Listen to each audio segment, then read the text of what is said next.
Welcome to this week's edition of Black Authors Matter TV, where we interview the latest movers and shakers in the African American literary community. You'll meet some old friends, discover new ones, and stay abreast of the latest book developments around the country and even the world.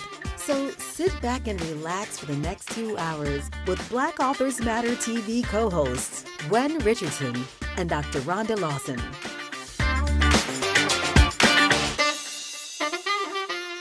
Good evening and welcome to another edition of Black Authors Matter TV. I'm Gwen Richardson, your host for tonight, along with my co-host, Dr. Rhonda Lawson. Good evening, everyone. And we, of course, have another amazing lineup for tonight. I do want to let the viewers know that I will be leaving the show, not permanently tonight. Okay. I will be leaving this show just a little early because, as you all know, I sing in the choir. We are singing tomorrow night with the gospel artist Hezekiah Walker. And tonight we have a special rehearsal with him so we can be prepared for tomorrow night. So I need to leave for that. But Rhonda is used to handling the show. And the good thing about having two people do this show is that we're able to do it even if one of our schedules doesn't permit. So I want to also emphasize that our vendor space is 90% sold for the National Black Book Festival. And so if you do want to get space, please sign up as soon as possible before the space is sold out. Also, Rhonda and I are going to be doing some traveling. Rhonda's going to the Indianapolis Black Expo this coming weekend. Right. And then we'll both be in Atlanta for the National Book Club Conference in a couple of weeks. So if any of you are, me too, because I've been hearing about it for years. I've known Curtis Buns pretty much since he started it, but I never could get there. And so this year we're going to be there together and looking forward to that. So we're bringing on our first guest, and her name is Christine Pride. So we're going to sign her on. And this is her book. I have an arc of her book, All the Men I Loved Again.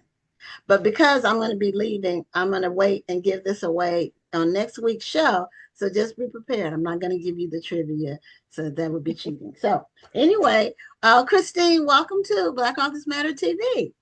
Thank you for having me. I'm excited to be here. We're excited to have you. Thank you.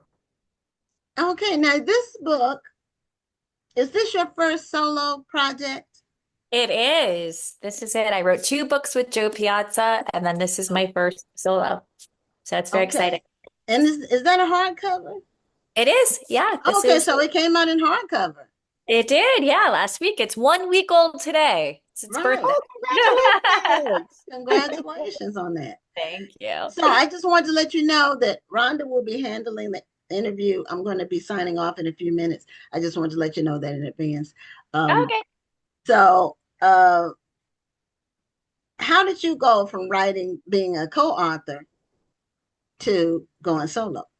Yes, it's been kind of an evolution because I was a book editor for 20 years before even becoming a writer. So that's how I met Jo. She was one of my authors. So I published her book. So it's like a little bit of an incremental step. Like I was an editor and then I became a co-writer with Jo. That was a step. And we wrote 2 books together. And then I had this idea for this novel that became All the Men I've Loved Again that was inspired by my personal experience. And so it just was too juicy to not, I turn into a novel. So I did. And since it, was kind of ripped from the headlines of my own life, it, was such a personal experience. It was, made sense to tackle it myself. And I felt kind of ready to do so after, all these other steps. And it was exciting. Well, I love how you just said just a touch. You just scratched the surface of what the book is about. And I'm already intrigued. Mm-hmm. It's a little tease there in the business. Yes. So book, All the Men I've Loved Again, is, as the title would suggest, it's about a woman who named Cora who dates two men back to back in her 20s and then falls for the same two men again in her 40s. Or as she's approaching 40. So how she makes the choice and what happens between these two men in both those different eras of her life. So half the book takes place in the past. It starts in 1999, last century. Uh, and then half the book is in present time in 2021. Okay, so is it kind of flashback or is it more chronological? It's more chronological. So it's part one is called Then. And so that's in 1999 in the early aughts. And then we fast forward, there's a big jump to part two, and then we're jumped down in 2021.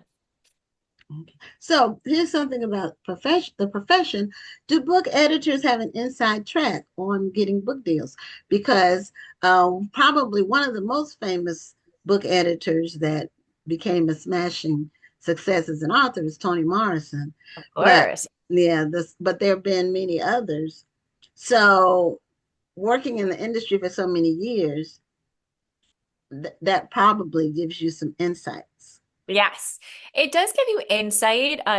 Meaning I think publishing can be an intimidating industry or a mysterious industry. People are like, what is happening behind the scenes and how are they making decisions and, who are these people and all that.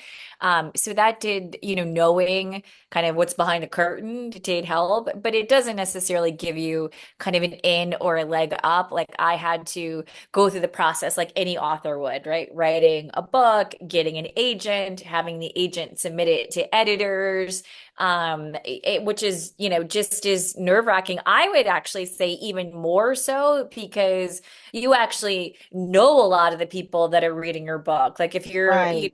an author in Nebraska or whatever, you can't picture who's doing it. I'm like, oh, I know it's Susie and Lindsay and Barbara, and so that adds a little layer because your colleagues, are reading and judging your work. So it was a Yeah, really I can surreal. kind of see how that would be a little bit more pressure because you can't make one mistake because wait, she's judging other people's work and now look Yes. what she's doing.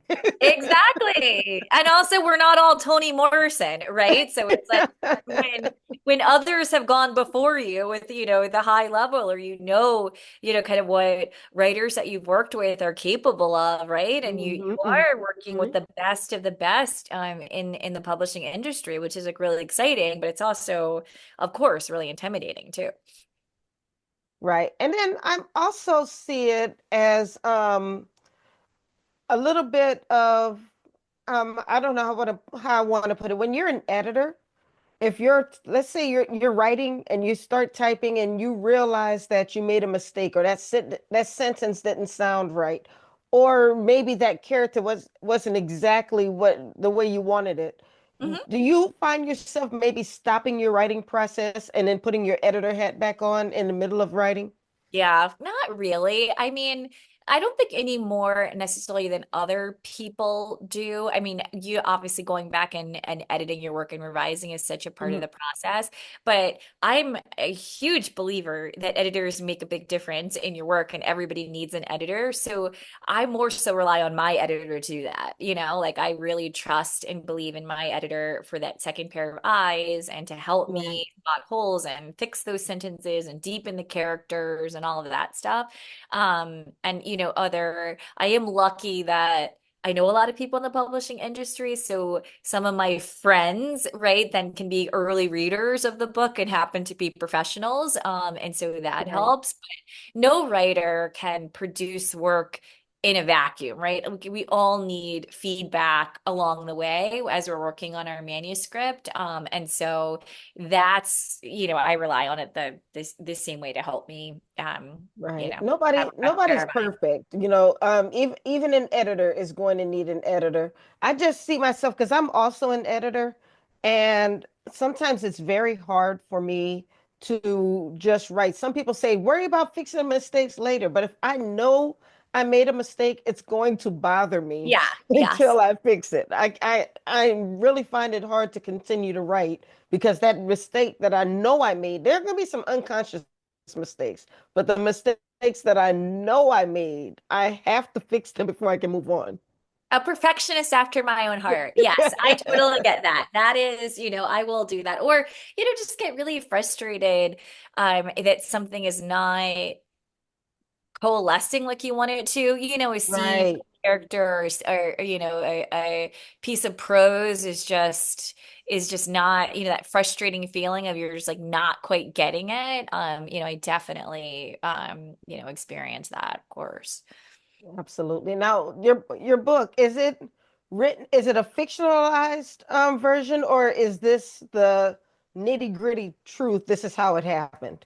No, it is very fictionalized. I did not want to write a memoir about my love life. I actually don't think that readers are that particularly interested in my personal love life. But fictionalizing it allowed me to raise the stakes, change the characters, add twists and turns Right. that didn't exist, in the actual events. And so beyond the premise, it really is very much a novel and very fictionalized, which again was the fun part, to do that, to Well, expand on the story and in any Well, way I've it got saw to fit. say, you are a writer after my own heart because I'm the same way. I've always said I don't think I will ever write a straight memoir, but I don't mind taking some pieces from things that I may have experienced or things that I may have seen and just building a story around that. But you're never going to be able to figure out who Rhonda Lawson is by reading any of my books. Yes. Got to protect the innocent and the guilty, right? I totally get Absolutely. that. Well, and I wanted to be respectful. It's true. I mean, I think all writers mine from their lives and, observations and so forth. I mean, that's the whole point of the gig. But it also, for me in this story, it was much more about the emotional truth of the experience. And that's what, Right. I carried with me because in dating two men back to back, 20 years apart, it really taught me a lot about how people change or don't. And it got me thinking a lot about fate and Hmm. timing. And I think we all have, maybe that person out there where it's like, I wonder what could have happened, or I wonder what could have been. Yes. I like to And call I'm it the not what if gonna factor. the what if factor, right? And by the time you get to your 30s, 40s, 50s, 60s, those what ifs accumulate. You Yes, have a lot yes. of that. Oh, I love it. I mean, yeah, girl, we could geek out all day on this. Uh-huh. Sounds like you might have one or two that got away. So Oh, girl, we're not even going. We have to talk about that another time. offline. Celia. So, well, now tell me, you were a co-writer and now you've written your story yourself, a single author story. Yep. Were there any differences that may have jumped out at you looking at the process for each of them?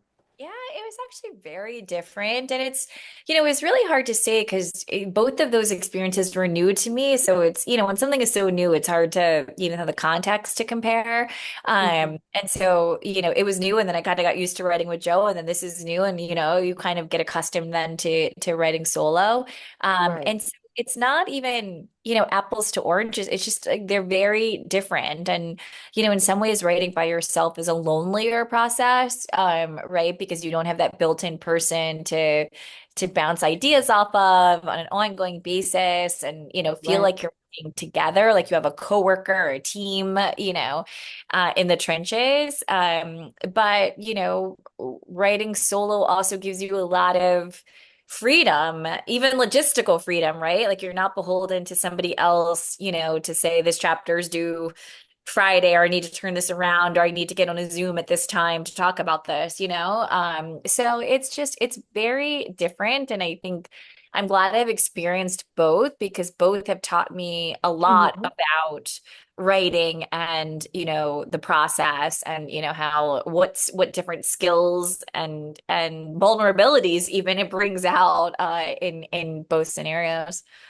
It does bring some vulnerabilities out because when you're writing, especially when you're writing a single author, even if you're writing I've written in anthologies before. You don't know how the other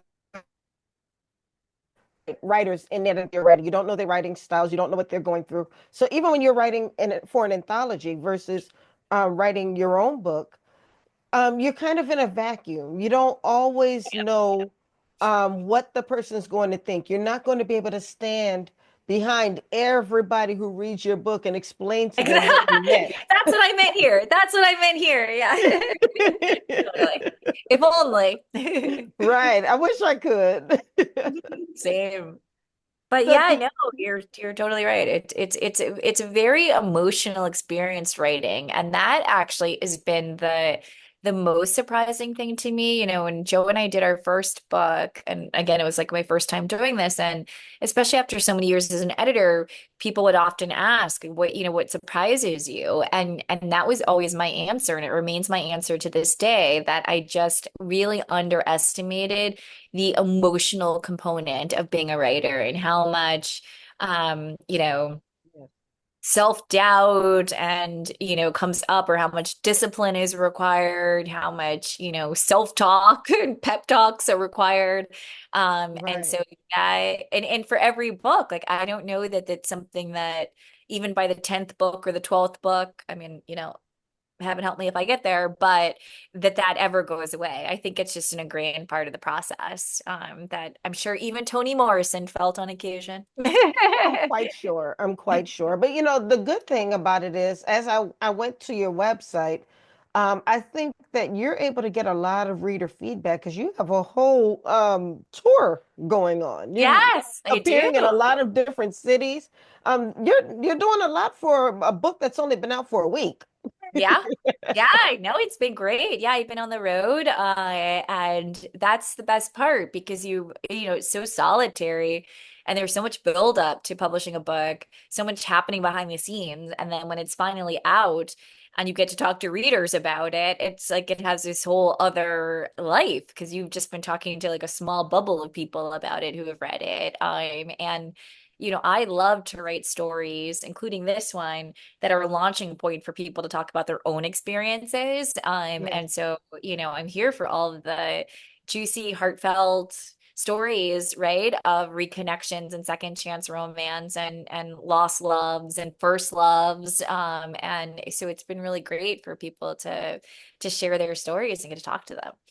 So you've been noticing that a lot in your different appearances that people are accepting a book and then sharing their own stories of love. Yeah, people, I mean, yeah, sometimes it's funny because people will not want to share in the Q&A or like a group setting, but then they come to the signing line and they're like, "Oh, I wanted to tell you, like, one woman in Kansas City told me about, she was on vacation in Italy, right, a million years ago and really connected with this guy, and then, kind of found him recently on social media, I mean, Nice, like nice. it's interesting because it's often like a typical reconnection, meaning social media has given us a lot, or online or email or whatever, that a lot of people can track each other down that way. So that's kind of a common theme, but then each story is so unique, right, in terms of the circumstances around it and how long people have been apart or not in touch. Very true. Now, how did you choose these cities? Because I looked at your list and it's like all over. You've been to Yeah. Illinois, you've been to California. I think, was it Missouri you had been Kansas to? City, yeah. Yeah, Yeah, so Kansas City, Missouri. Yeah. yeah, I'm all over the place with across the country. Well, typically with book tours, I mean, they're all a little bit different for every author. But you usually start out with looking at markets that you have some kind of connection to, right? So I'm like I split my time between New York and LA, so it made sense to, do events in Right. both of those places. I went to college at Mizzou, so University of Missouri, so I have like a Missouri connection. But then it's a matter of, what stores have availability for that week. Usually you're on tour the week the book goes on sale, so you kind of figure out a mix and match of like what Hmm. stores does it make sense to go to. And that kind of dictates the cities.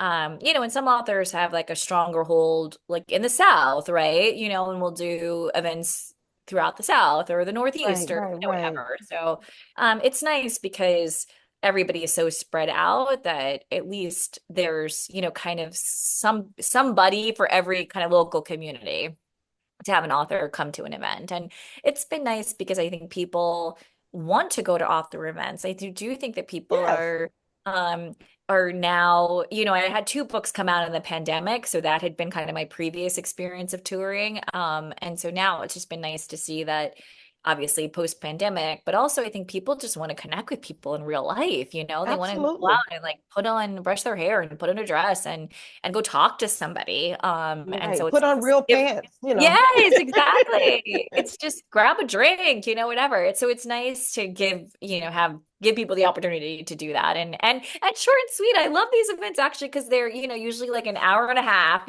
so it's not like a huge time commitment. Right, right. But you can, still scratch that itch of going and having fun and, talking to another book lover. So I love that. Now, your next event is going to be in Denver. You're Denver. going to be speaking with Nicole McAteer with Yes. the Mile High Book Club. Yes, I'm excited. It's, I try to do something like a little different in each event too. And so this is really a fun way to bring a book club into the store, so the book club members Hmm. can have, I mean, it's obviously open to the public and anybody can come. But that'll be a fun component to it. And also the reason I'm in Denver is I teach at the university in the summer. I teach aspiring Oh, publishing nice. Yes. professionals. And so they're all, students who want a career in publishing. And so I imagine a few of them will come to the event too. So it'll be fun to, that they can kind of see what that aspect of the business is like. Love that.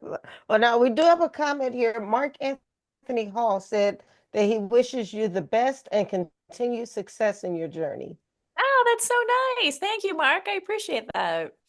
And I need it. We all need it, right? Like it feels good to be Absolutely. cheered on, right? We got to cheer each other on, and particularly Black authors, the Black writing community, it matters even more to have that layer of encouragement and solidarity and community and connection. And I got your back. I'm going to buy your book. I'm going to support, spread the word, like that. Right. It really makes such difference. And so I'm really grateful for that. I really will say that I don't want to just say you're fortunate, but it's really nice that your book in just a short amount of time has had this much feedback and this big a reception. Yeah, no, I think fortunate is the exact right word. I feel very fortunate. I feel, very lucky to have such a great publishing team behind me, that it takes a village, and authors can do a lot of work themselves. And obviously the best thing is to create the best book that you can. But beyond that, so much is out of your control and you are at the mercy to some degree of publicists and marketing people, and at the end of the day readers, right? they have Yes, to yes. they have to come to your book and they have to tell people about your book, otherwise it doesn't work. And so I feel really good about the reception so far and that people are seem to be liking the book. And especially in this time period, a lot of people have just been telling me like this is the escape that I needed, or this is the type of like emotional read that I needed, where it's not a heavy book, it's a good beach read, but it's not without substance, right? Like things do Right, happen. right. And so I like that when you were looking at the headlines and everything is like terrible, Oh, um, yes. There's a there's a lot little going bit on of this counter year. programming, yeah, that you can escape for an hour or two into a different story. Beautiful. Now, I know that there was a lot of intention that went through planning your story and then planning the promotional efforts once the story was published, or even before the story was published. This didn't just happen in a vacuum. Can you share maybe a couple of your lessons learned Yeah. as you went through that process? Because we have a lot of authors who watch the show, and a lot of them would love to be able to have the same reception that you Yeah. had. Yes, I think relationship building is really key. Get to know your local independent bookstores, right? They're on the front lines selling books, like hand selling to customers that come into the store.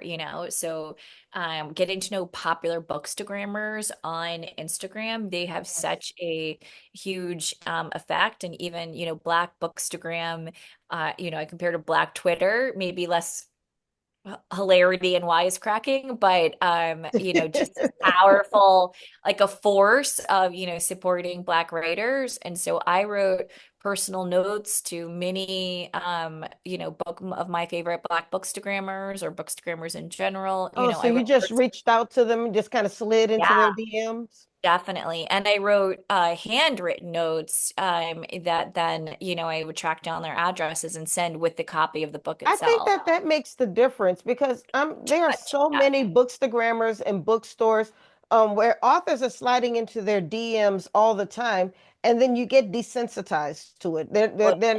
They kind of ignore it, like, oh, here's somebody else promoting their book to me, and they may not listen to it. But for you to have written even a handwritten note or Yeah. a personal note that shows that this wasn't just a chat GPT form that I sent to 20 bookstagrammers a day. Oh I no. really want you to read my book. I had hand cramps. I was because we don't write anymore, right? Like everything is typing. So when I sat to write these notes, I probably wrote 100 notes. So it was Wow. like I got to take a break. I got to, so but I do think, to your point, like that personal touch, it does make a difference and it's very personal. It's not like to whom it may concern. And I reached out to people that I genuinely believe in their work. I think that they're doing a good job, supporting writers and spreading the word on Instagram. So that would definitely be one thing. And then the other thing is trying to do your own social media. And, I'm a work in progress at this for sure. Mhm. And, it is,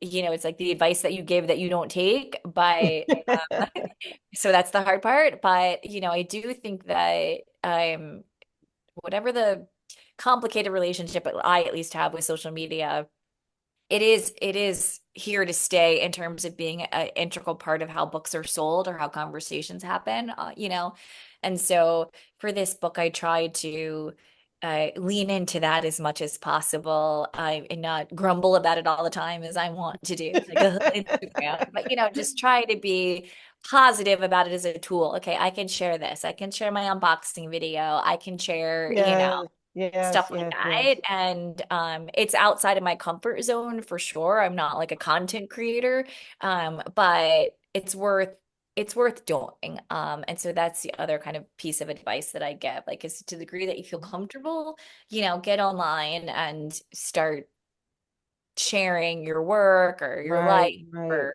other People like book to support people they recommendations. feel like they know. Yes, exactly. That's Yes. exactly it. All right. Exactly. I'm going to squeeze in one last question because I know Yes, we're yes. right up to the bottom of the hour. But A. Shakur asked, and I know your book is traditionally published, but Mhm. he asked for advice for a self-publisher like himself. He's a self-published author. Yes. So more power to you. That's amazing to be a self-published author. It's kind of like writing a collab and writing solo, the comparison I made where they almost can't be compared, right? Because they're such their own thing and lane.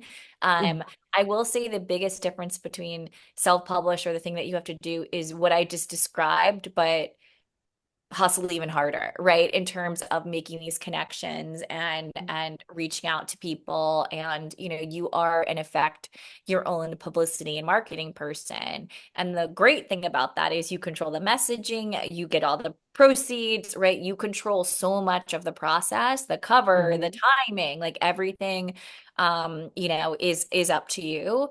But the distribution aspect just means leaning more heavily on your networks, and even like old school, when people are selling Yes, CDs out of yes. the back of their cars, it's kind of like that mentality of driving to bookstores and or going to festivals, right? Getting yourself into these different local festivals, the Gaithersburg Book Festival, right? In Gaithersburg, Maryland, like smaller Yes, that's a big festivals. festival. I'm going to do it next year. Oh, fun. Yeah. I Yes. mentioned that because that's where, I grew up in Silver Spring. So Oh, okay. a I live in local Maryland. festival. Oh, nice. Oh, Yes, I yeah. used to live in Silver Spring. I live in Accokeek now.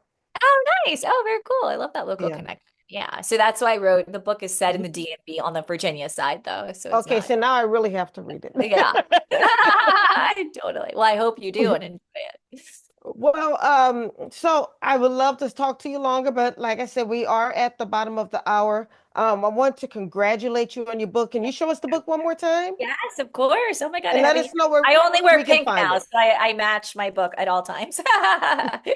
But There thank you, you I go. for having me, and I hope people check it out, and I hope people keep in touch. I know you mentioned there's obviously a lot of writers that are going to be watching this, and so please don't Yes, hesitate to reach out to me on Instagram. It's at C Pride, or email me. I'm always happy to help, advise, give a pep talk, whatever. So I'm so glad to be here. awesome, awesome. And we also put your website in the chat, so Oh, hopefully great. everybody will click on that link and let's support this book. It's only been out a week and it's doing amazing. So congratulations once again, Christine. Thank you so much. It was really fun to be here. Have a great night. Thank you. Bye-bye. Bye. Okay, y'all, that was there we go. That was author Christine Pride. I'm looking forward to reading her book because it looks like it's a beautiful story and it's a fun story. We're gonna move forward to our next guest, Miss Michelle Lindo-Rice. I know her name says Michelle Jackson, but I believe that's Michelle Lindo-Rice right there. Hello, how are you? You're on mute. Hello, how are you? Wonderful, wonderful. Welcome to Black Authors Matter TV. Thank you so much for having me again. I am super excited to be on tonight. Good, and we're super excited to have you as always. Unfortunately, it's just gonna be fortunate, unfortunate, however you want to put it. It's just gonna be me and you tonight. Gwen is, as you may know, she's a part of her church choir, and they have a big show coming up with a celebrity performer, and they're going to be backing them up like they always do. Yes, so she's at choir rehearsal, so it's Okay. just me tonight. Oh, that's wonderful. That's great. Thank you for having me, Rhonda. Oh, well, like I said, thank you for being here. I love talking with you, and tonight's gonna be no different. So, before we even get started, why don't we go ahead and I'll give you the floor. Tell everybody a little bit about yourself. Hi, everybody. So I'm Michelle Lindo-Rice, and I write drama filled page turners that keep you reading to the end. I write Yes, both romance and women's fiction, and I have been writing for a good while now. And so I'm blessed to be published with Harlequin Special Edition nice. as well as Harlequin Mira. And so besides that, I'm a grandma of a 3-year-old and Oh, Nova, and she's just a little blessing to have around. So oh, for that's having so me, sweet. Well, congratulations on being a grandma. right? Yeah. Yes, it's Hey, I wonderful. don't know. My daughter's 25 and she has not given me a grandchild yet, but I'm not ready for her to do it just yet. I wanted to wait a Yes, little while longer. yeah, yeah. So what's going on in the world of Michelle Lindo-Rice these days? Well, as you know, I when I'm not uh writing, I'm, you know, working with other authors as a literary agent, but right now I am writing. I am working on I have oh goodness, I have a book coming out with special edition in a Well, few actually, months. today's the day, isn't it? And I have a book that came out today as some of Yay, the there books. it Today's release day. This is my second book with Mira, and it's another book about books. And so, yeah, I was trying to think of what, oh gosh, I lost the date, but it's around November that I have another one coming. But yes, today is release day, and I'm so like excited that I get to come on here for release day. Yay! Yeah, I love Congratulations. that. So it's a book about books. So tell me about this book about books. Yes. Okay. So on the front cover, it says Beaches, Books, Besties and Secrets. And I think those four words sum up a lot of what you're going to read in A Summer for the Books. The title aptly fits the book because there's a lot of things that's going down this particular summer. You have best friends that are not besties anymore. They've been separated for quite some time, and then one gets in an accident. She has amnesia, and so she needs her bestie to come and help her figure things out. And while all that's going on, they have a secret that they have been keeping for years, and this is the summer where it gets revealed. So I have a lot of Oh, things going on in this book, I think. It was it sounds kind of actually, juicy. yes, it was actually one of my most ambitious project to date. You know, as an author, sometimes you just want to challenge yourself, and I'm hoping that readers really connect with it and stay with me for the ride through A Summer for the Books. What do you think made it challenging? What was it that helped you to stretch as an author? So, besides it being a book about books, it's actually a book within a book. Oh, So, yeah, one of the friends is an author and you're reading parts of her book. There's a dual timeline going on. I have a little bit of so you have three point of views, uh, each of the best friends, Shelby and Jewel, as well as their daughter, her adoptive daughter, Lacey. And so I have timelines, I have point of views, and I have a book within a book. So keeping everything straight. And I'm hoping that my readers will be able to keep everything straight as well. That's my fear, is that there, because people want to read for enjoyment, but there are little clues in every single chapter that I'm hoping that people will grab onto. oh wow. So they really have to pay attention because now they're not just dealing with three different points of view, but you have little clues throughout the book. And Yes. that's what's going to help them to I guess find the big Yes, the reveal. secret as a Yes, the secret. big reveal. Yes, yeah. Which I mean, we have it, but the part of it is, of course, when it becomes revealed to the characters themselves. So Right, right. Well, that sounds like a really fun read though. I think so, but we'll see what everyone thinks. I'm super, super nervous. I think as with every author, when your work come out, you have a vision and you work hard with your editor to get that vision. But now, does the readers actually get that vision as well? Yeah. That makes sense. I mean, and I don't know if you heard when I was talking with our last guest, Christine, I said the thing about writing, you kind of write in a vacuum and you Yes. have to kind of think about the questions that your reader is going to have. You're not going to be able to stand behind everybody who reads your book and explain Yes. to them what you meant about when you wrote a certain Exactly. passage. Well said, exactly. And so you're like, I hope they get it. I hope they connect. I, I hope they keep reading.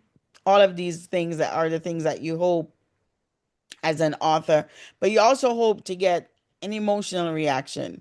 Whether it's I Yes. absolutely hated it, but I finished the book, or I loved it. Oh, you know what? I love it when people say I hated the characters, but they couldn't wait to see what happened to them. I mean, Exactly. hate is an emotion too. So And if I you say thank you. exactly, if you get your readers to hate your character and they're supposed to hate your character, or I've had people who just said, I just wanted to shake her. Yes, I've had that. hmm Yeah, but that just means that you're evoking the right emotions out of your reader to make them want to keep reading. Yes. Everybody's not going to love every character, and I don't want you to love every character. But you have to at least care enough about them to want to finish it. What Exactly. happened? I want them to care, but I don't need them to love everybody. Some Mm. people I want them to be a villain, but then have you ever read some books where you actually kind of like the villain? Oh yes, all the time. You just have that lovable bad guy, and you just want to continue reading Yes. whoever the character is, male or female. You just yeah, we say the character that you love to hate, Exactly. I always liken it to Marvel Comics because with Marvel Comics, the villain has good qualities about them, and and then yeah, you're supposed to hate the villain, but then when you start thinking about it, you're like, he was actually kind of right. Yes, And I mean that I was know I'm probably going to have some comic book heads who are going to come for me. I don't know the difference between all these comics, Marvel, DC, and so I don't forth. either. That's why I just Yeah, said Loki. He was a great yeah. bad guy. All I know is the comic book villains. You either love them or you hate them, or you're like, well, he was kind of right. For instance, Killmonger. Hmm. Everybody who hated Killmonger Yes. in Black Panther, but when you started thinking about it, you're like, wait a minute, what he was saying was actually right. Yeah, and he And was then there phenomenal was too. So yes, absolutely. Then there was the other comic villain. I don't remember his name. I told y'all I'm not a comic head. I just know some of these characters. But he was the one who wanted to eliminate 50% of the population of the earth because he said the earth was getting oh my overcrowded and it gosh, was yeah, I can't remember. Yeah, but I know. Yes. yeah, but when you think about it, yes, he might have wanted to do it in a diabolical way, but his motivation for wanting to do it was actually admirable. Yeah. So I mean, I, so I that's mean, why you are teaching stuff about motivation. yes, yes, I'll never forget, like, Victoria Christopher Murray, once said to me, you know, we will, you know, we will love the character. We will be with you on the journey if we understand the why. yes, We get the exactly, motivation. You can do anything exactly. as long as we understand the motivation. And that's the way it should be. And that's why I said not every character is meant to be loved, but sometimes the character that you think everybody's going to hate winds up being the character that people love. But Yeah. when you give them layers, you allow your reader room to love or hate or at Yes. least care about the character. Because in every bad guy in even like I said in the comics or otherwise, they always have a redeemable quality. Yes. They have to have something that makes you still connect with them, and that's what makes you not necessarily love what they're doing, but at least understand or at least get to still secretly kind of root for them. Yeah. Exactly, exactly. I love that. So now, how in the world do you have a book that you just released today? It hits the sense today, and then you have another one coming out a few months later. Were you writing both books at the same time? No, it could be when they plan to publish, so generally it's written about probably a year or so in advance, but sometimes they may say, let's put this out till this date or let's do that. And so you might end up with a few that comes closer together. But I have been writing a lot. The one that's coming out is actually Fortune on His Doorstep. I was Mm, privileged to be a part of the continuity that Harlequin Special Edition does. And so that's the one that's coming out in I think it's October, late October. It's a November release, but it comes out like the last weekend in October. Yeah. wow. Well, you are a busy lady. Yes, but I am definitely looking forward to relaxing a little bit. There's wisdom in resting. Yes. Oh, amen to that. Amen to that. So, I'm looking at we have July. There's not a lot of time. I know it may seem like it, but there's not a lot of time between July and November. So what are you doing in these few months? So, of course, right now I'm definitely promoting some of the books, and it will be probably around, October or so, early mid-September, early October, where I'll start talking about the other book. But pretty much, A Summer for the Book is what I call my big book. It's my women's fiction book, and it has as my editor explained, it has a longer shelf life, so to speak. So, I mean, even now, the Bookshop Sisterhood, which I came on with the last time, I think it was that book, and it's still making its way through stores and with book clubs. It takes a little while, I believe. And so I'll still Yes. always be promoting A Summer for the Book for quite some time. Yeah. Well, that's good. I mean, I like that you have a plan. You're very intentional about what you're doing with this. I see you. So, how is the writing process when you, I know, and our last guest was an editor. You are a literary agent. Do you approach the writing process a little different? Because not so much that you have an in with the publishing houses, but you kind of know what publishing houses are looking for. Does that kind of stay in the back of your mind when you're trying to do your own writing?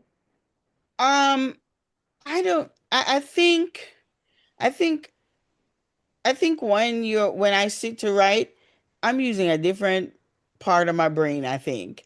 But there are things that I do know, and that's from being an agent myself. But I think a lot of authors also know this who work with uh even in the trad pub area, which is there's just certain scenes that always begin a book, and Mhm. you see it so much that as an author you try to um either uh challenge yourself by having either a different scene, or you try to challenge yourself by saying, okay, how can I eliminate this and get to the scene quicker? And that's what a lot of the editors will say, because they're like, there are a lot of books that begin exactly the same way. And that's what you see as well when your agent, or imagine the editor do what they're seeing. And so it wasn't until I wasn't an agent at that time, but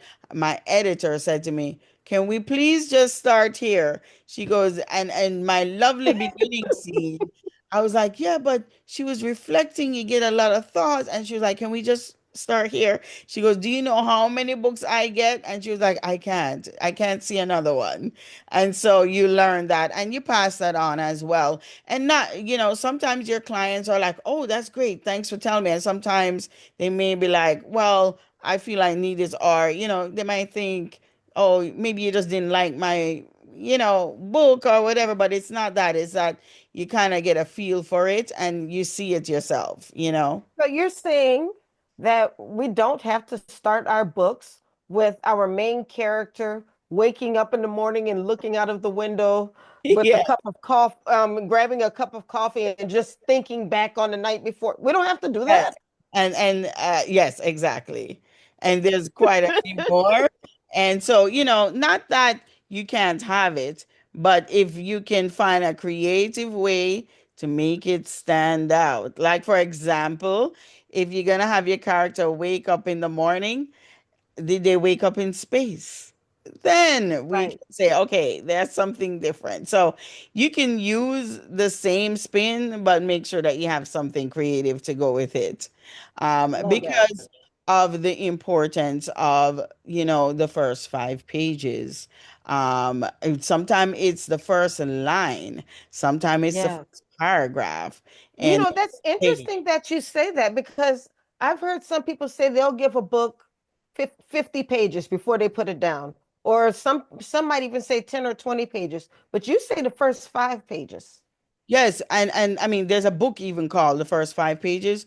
But when editors have, you picture that they may have, let's say for argument's sake, they have 20 books in their inbox, and they have to make rapid decisions. Even as an agent, when you have X amount of books in your inbox and you're looking to clear it out, and you ask for the first 10 pages or the first 5 pages, it's because you want to see how they began. And it's the same process, by the way, that readers do. Most readers in a bookstore are not sitting and reading 50 pages and then deciding, do I want this Right. book?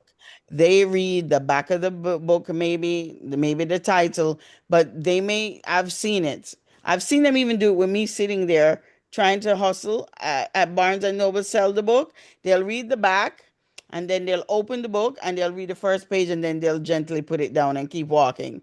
So They do this. They it look at happens it. They all read the time. it. They look Yeah. at the back. Then they go, "Well, good luck." Yes, exactly. So then you said to yourself, gosh, what was wrong with my first page? Why I did not capture that? And they That's a keep going. very good And point. so it's the same thing. Agents and editors are readers as well. And so that is the challenge, which is I don't have to, right? The reader does not have to read 50 pages to make up their minds. Very good. I love that. Now, to Tony Benita, I don't know if you saw, but she Yes, wants to remind you that we are going to see each other at the end of this month yes. when we go to the National Book Club Conference. Yes, I'm super excited to be going again. I went last year and I managed to secure a slot again this year. And I'm hoping that people come into my slot. I'm super excited um, to talk about Summer for the Book and excuse me, and hopefully sign copies as well. Yeah, I'm excited. This is going to be my first year going to the event. I've been wanting to go for years, and this is one of the events that has a lot of stick to itiveness. Yes, It's been yes, around for a long time. The yes. book clubs come out. If you ever wanted to meet book clubs, this is the place to be. Oh, yes. And what I love about it is that you know, I can't remember what year it was, but it was quite a few years ago. I was, the authors that were one of the authors that was in either the room selling or in the hallway selling, I was set up there. And you get to network with other authors. And so, and you're sitting there, you're like, please, I hope they come and see me, and visit my booth. And so now I get a chance to get an hour slot to present, and you still feel the same thing, like I hope somebody comes and see me, but it's such a wonderful event. If I believe it was 20 years. I hope I didn't get that wrong, but Yes, it's a significant it's number year last 20. year, and I was there for that, and it was absolutely amazing. So like you said, it had like that withstanding power to last all this time, and I think it's a wonderful event. And the readers, they come to talk to authors, to network, and to celebrate each other, so I Yes. love to see them dressed in their book club matching I outfit. They know. I mean, are book clubs are like amazing. little sororities. They Yes, all have their T-shirts. yes, They have yes. all of their matching paraphernalia. I love it when I see book clubs come out. And wine clubs are starting to do the same thing. Oh, I did not know that. Okay. Yeah, see, I live in Maryland, and there are a lot of wineries in Maryland, Virginia, Yes. and um, I had an event back in February. We called it Books and Wine, and there were a number of wine clubs that came out to support the event, and they had the cutest T-shirts on. One lady showed up wearing a skirt with books all over the skirt. It was Oh really my cute. gosh, how cute is that? Yes, I mean, books are a serious matter these days. Oh yes, we could go there, but yes, absolutely. Yeah. Now, there's a question in the chat from A. Shakur. He is a self-published author. He wants to know how he could benefit from an event such as a National Book Club conference or possibly any type of literary conference. And I know the answer, but I want to hear from you. Yeah, I mean, the benefit to that is that writing can be a very lonely world. You get to meet other authors, but most importantly, you get to meet readers. Readers connect to authors. They will support you when they know you. And Yes. so going to that event, you get to meet like, especially like we're talking about National Book Club Conference at the minute at this moment, but most of those events, you're going to meet like-minded people who love books, who want to talk about books. And it's more than your friend or your family that said they read it, but they really didn't. Right. It might be sitting on their shelf, but they can't tell you how it ended. Yes. And it's So so sad yeah. because my family supports me, loves the fact that I'm an author. But I quizzed them the other night. I said, "Did you did you ever read Trust?" No, but I have it. I'm like, well, I'm glad you have it, but did you read it? I don't have time to read it. I'm not a reader. I got the book though. Then I asked another Which one, is did you? okay too, but yes, Yeah, if I said, you did get you a read chance at these Trust? events to meet readers that are interested in knowing you, right? Yes, yes. But so you sometimes, and I tell people all the time, I don't get upset about it. I think it's a joke and I laugh about it because your family is not your target audience. You didn't write books just for your family to buy your books. You wrote books because you want to connect with readers. So if you have a family full of people or your friends who are not really readers, don't get mad that they don't buy your book. They're not readers. Yes. So I've you been have to go to the fortunate. people. Yeah, I've been fortunate where a good number of my family has, have bought my books, and a few of them have even read it and will call me about it. But of course, when you're doing multiple books, after a while, Right. people drop off. So it's okay though. And that's true I'm grateful too. when they They can, you know. almost Uh, everybody read my first couple of books, but I'm like, the more books I write, they're not going to keep buying the yeah, books. yeah, They're just happy for me. they but I my sisters, they have read every single one and they have purchased every single one. Yes. Even though I said I'll just give you one, they are determined to support me, and I'm so grateful for them. So I know exactly what you're Amen. talking about. Yes. Amen. I love that. I love that. Well, we only have 3 minutes left. So, what I would, and I know we dropped a lot of gems in this conversation. So I'm not even sure how much more advice you could give. But as an agent, because we had these questions to come in about self-publishing.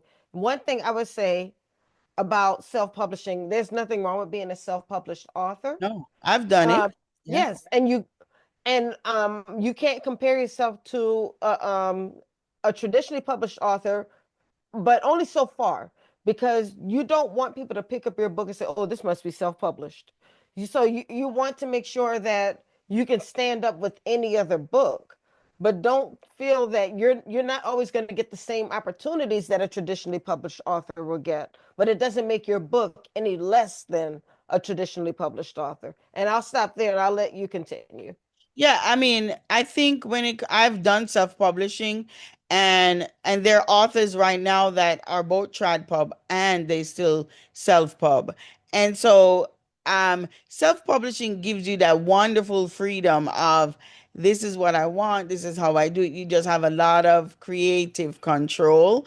Hmm. What I do say though is that make sure that you hire people in field, knowledgeable people in field that can help with Yes. editing process for your work, whatever it is, whether it be self-pub or trad pub, you want to make sure that the quality, the level of Yes. is And there and for that's what I either. mean when I say Because your your name book is should on stand either one. within the other book. Yes. Yeah. Yes. Yeah. So yeah, that's a great point. You don't want people to just pick up your book and say, "Oh, look at the quality on this. This must be self-published. This guy must have done it themselves." And you don't want your book to look like something that you printed over at the Office Depot Yeah. and then tried to And sell. I've seen Well, and I I've mean, seen if some. that's all you can do, that's all you can do. Yes, and I've seen some indie authors, we call them, who have amazing Yes. quality writing, and they're choosing to self-publish, to be indie authors, and I've seen their covers could compete with those out there. So yes, take the time to hire the designer for your cover, etc., and and attend conferences, build your knowledge base, Yeah. network with other indie authors, and yeah, you'll see the growth, and you'll and readers will purchase your work. Yes. Wonderful. So, Michelle, show us your book one more time, Yes. um, and tell us how we can find the book. This is your pub day. This is day Yes, day and I'm one. so Yay! excited. I'm really excited, and I really hope that you pick it up, tell a friend or two or 30 about it. If you can't afford it, go to the library, please, and ask them to buy it. That's wonderful too. Give yourself and others the opportunity to read it. It's available in ebook on Amazon, on Barnes and Noble, all over. It's available in paperback. And if you would like to check out sample chapters, you can go to www.michellelindourice.com and read some sample chapters. And I pray it grabs you so that you'll hit that buy now button. Thank you so There much. you go. And I did put the link, the Amazon link to the book in the chat. So please scroll up, go to the Amazon link, click that link. Let's go ahead and support this book on its first day on the shelves. Let's move those numbers up. I'm looking for. Oh, by the way, visit your indie bookstores as well. Absolutely. Go. You don't have to just get it from Amazon. Go to your indie bookstores. We need to continue to support our indie bookstores. But I was going to ask very quickly, what formats can we find the book? Yes, it's in ebook, and it's in audiobook, and it's also in paperback. So you can listen as you drive, but just be careful when you're driving and listening. Lots of Yes, drama. listen. Don't read while you drive, but you can listen while you drive.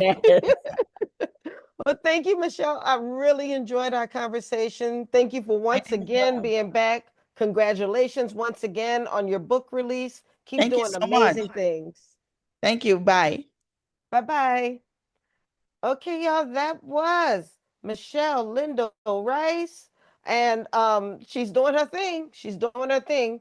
She just released her book today. So we're going to move right along because it is now 9 o'clock. And we are going to talk with another author, Miss Barbara Howard. And she disappeared. She go. Oh, there she is. Hi, Barbara.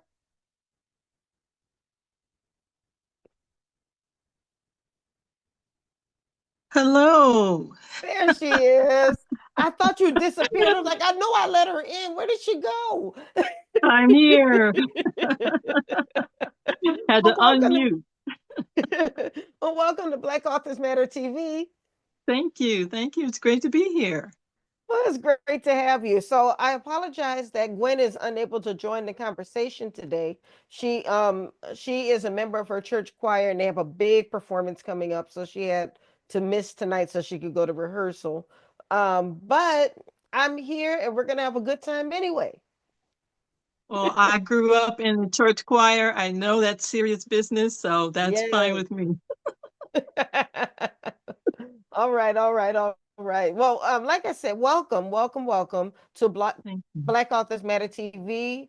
I'm excited to get to know you. I'm not sure that we've had a chance to talk before, so I'm looking forward to getting to know you. Yeah, same. I've been hanging out in the chat. I saw a couple of questions about self-publishing. I can definitely speak to that. Okay, But come on yeah. then. But yeah, I'm glad to be here and I'm enjoying the program so far, and I'm glad to connect with you guys. Well, thank you. It's always nice when the authors who are guests when they hang out in the chat because we have some really dedicated viewers. They tune in every week, they comment every week, and when they see the author in the chat, they start to talk with them as well. And it just keeps everybody engaged that way. So thank you for doing that. Absolutely. So you're here to talk about your book, Lost History Between Us. Well, I've got that. I'll hold it up. I'm shuffling books on my lap. That's it. It came out actually on my father's birthday, in January 31st. Oh, wow. Okay. So it's my baby. I picked that date on purpose. It has to do with just a quick synopsis. The young woman is a history teacher, Black history, and she inherits her grandmother's cabin that was their summer retreat. Her grandmother was also a historian, and so my heroine appears to, for the first time, after the passing, to come to the cabin, and she finds out someone's broken into it. and has been ransacking through her grandmother's papers and so forth. And so it's a second chance romance as well. It's a romantic suspense. So I write mystery, romantic suspense, and contemporary romance. And so I like to have a blend of a lot of action. And your Yes. previous guest was talking about how, you want to start it where there's some action happening.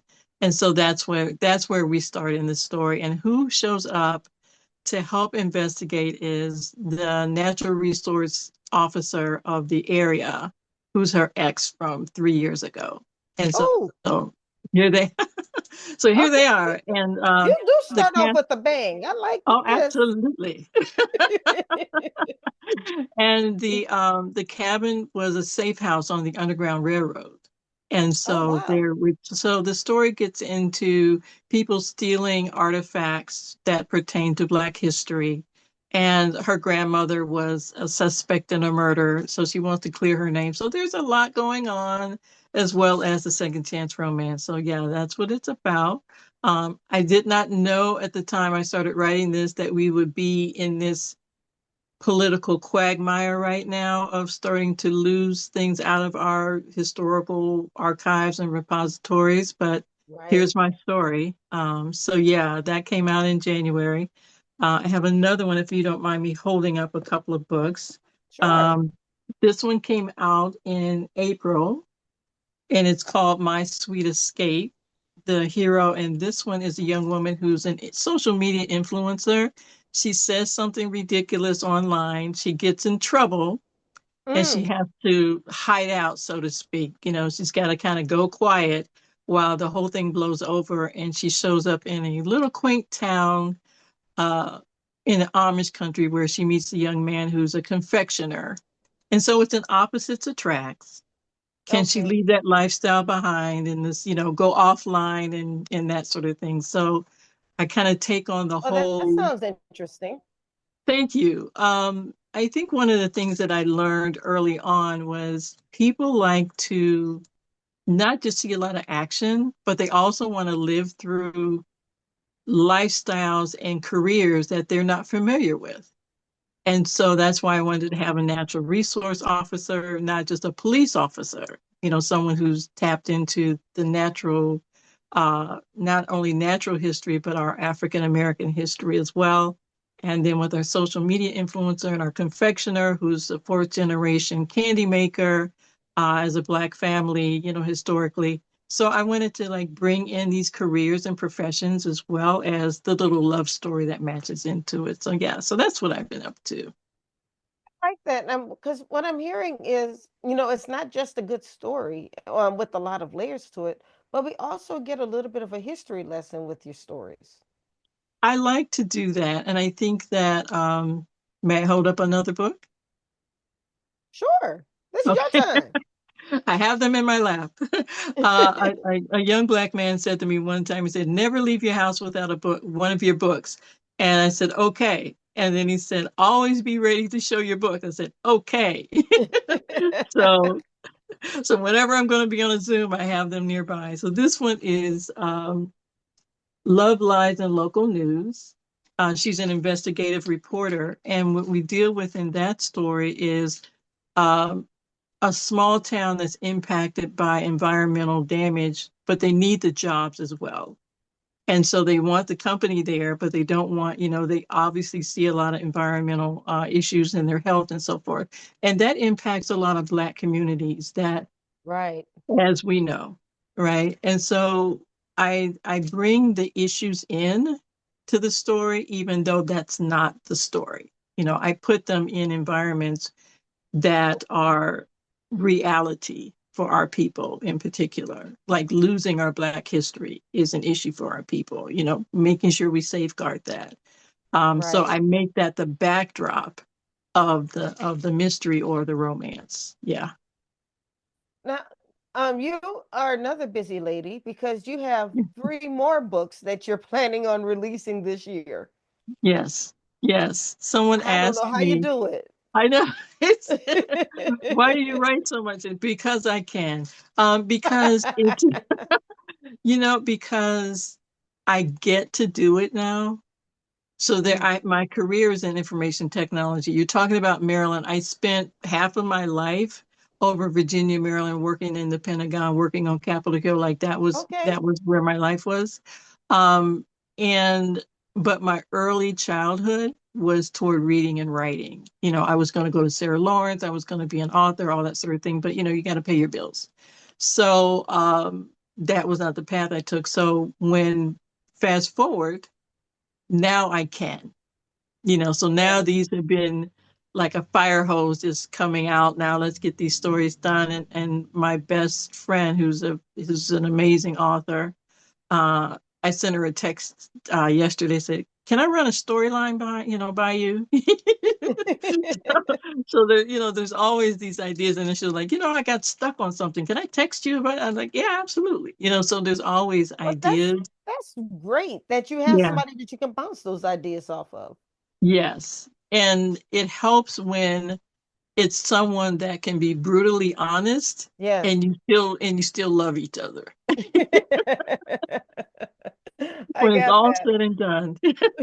I love that. Love that. Yeah, Well, yeah, I you would have tell that. you, I am on my second career. I did 23 years in the Army, and for the last 6 to 8 years, I've been working for the federal government. And when I retired this time, I'm doing exactly what you're doing. I'm just going to be writing full time. And this Yes, is what I thought I wanted to do when I retired from the Army. Where I went back to work because, as you said, I got to pay the bills. So yes, I'm setting myself up to when I retire again, I'm not doing a third career. I'm just going to write and I'm going to relax. In fact, one of my colleagues just retired recently, like within the last couple of weeks, and he sent us a picture of him sitting in his pool in his backyard drinking a beer. That's what I don't drink beer, but sitting in the pool in the backyard, chilling in the middle of the day is what I want to do. May I say this? May I say this? I am Yes. busier now. I am busier now. And I think because the motivation is coming from my core Yeah. versus the motivation being you got to pay the bills. And so No, I no, was, I'm with you on that. I'm totally yeah, with you on that. yeah. So it's like the whole idea that retirement was going to be the rest and relaxation. It just somehow didn't turn out that way.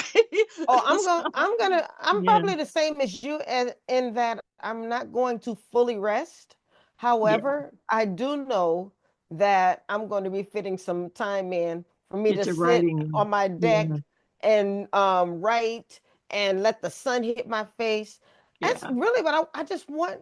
Even if I'm busy, I want to be busy doing the things that I love doing. And I Yeah, love writing. And right now I feel like I fit my writing in to when I have time instead of doing it when right. it hits me. So that's why I said I'm looking forward to my Yeah. retirement. And I think one of the things that's great about being able to pick this up now, um, is I can look back on all the places that I've worked, all the people that I met, all the places where I moved to, and all those experiences. Because people ask me, where you get these ideas, et cetera, et cetera. And I said, they're a Frankenstein of all of these different places, all these different people. There's a little bit of this person mixed in with my, where I used to live here, and I mix them together and I make it a place or a person that had this piece in their personality and another person. And you can Frankenstein people and characters together based on all those years of experience. And so Mhm.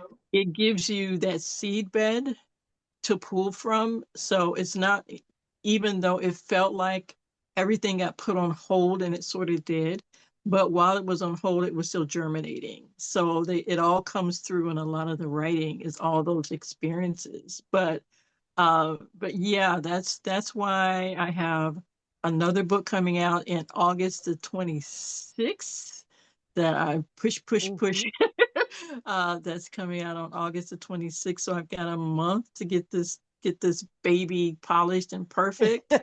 Uh, and then in October, I have it coming out on October the 18th, my grandfather's birthday. It's a big, certain dates, I'll pick a date that's significant that makes me really want to push to get it done and get it perfected on that date, to make sure it's released. So So yeah, so October 18th, and then I'll have a holiday. I'll hold one more book. I'll hold one more book. This one is Blazing Heart, Silent Night. Last Christmas, everyone was showing off their Christmas books, their holiday books around, October, November. And I said, I don't have anything that's about Christmas. I have nothing I have no holiday books. Oh my God, like, what am I doing? So this is an army medic who comes back and inherits her father's Christmas tree farm, and there's an arsonist in the community. And right, burning down everything that has to do with Yeah, Christmas. So anything related to Christmas, he's burning it down. And I hate that. and here comes to save the day. So she comes back home, and her ex from high school is now the sheriff. And so he's there to let her know what's going on. And between the two of them, they have to sort out her PTSD issues and some other things, as well as find who this arsonist is. So it's another romantic suspense. But yeah, so I had to have a holiday. I had to have a holiday Yes, book. yes. So I'm yeah, planning on a holiday romance this year myself, so I'm looking forward to jumping into that sorority of holiday books. I'm gonna be right. right there with you. Yeah, I had to So go ahead. I'm sorry. no, go ahead. No, I was just saying, I was joking with someone at a book fair, and I said, so I needed a holiday book. So I have one where they're burning down everything that has to do with Christmas. And she said, that sounds very festive. I said, well, it's a romantic suspense. I couldn't just have them, drinking eggnog. I had to, Right, right. had to have a crime. Love that, love that. So now that's a lot of books that are coming out within months of each other. Um, I know you said you find yourself busier in your retirement life, but how is your writing process? Are you writing two books at once, three books at once, or are you going one after the other, or are you just putting in long days of writing? How are you doing this? I'll say that it's a combination of everything you just said. Last Oh, year, I took the seat as board president of the Great Lakes Fiction Writers. And so I had a lot of things in the queue of ideas and manuscripts and various, ideas floating around in bits and pieces. And I didn't really finish that much, or at least I didn't feel like I finished that much. I had a novella series; those are very short. I got those done. Got book 5 done. Okay, we're done with that series because I have to get out of Clover City. I'm tired of Clover City. You go on this series, so I'm done with this series, and I wanted to move on to these other books that I've been holding up, and I didn't have a chance to finish any of them. So saying that, when I stepped into 2025, into 24, in the beginning of 25, a lot of these were, all I have to do is finish Act 3. I'm just pretty close to getting them done. So they were in the queue, so to speak. The ones that I'm finishing up now they were in idea space. Like I said, I just chatted with my friend saying, let me run this idea by you. I'm not going to touch that until next year, but that's how I am with generating ideas. But right. so the first 3 that showed up this year have been in the works last year. And so I'm trying to get at least 3 done a year. What I do is I hang very close to people who are very prolific. And Oh. a friend of mine said, you know what? Just write faster. And so we have this running joke with each other.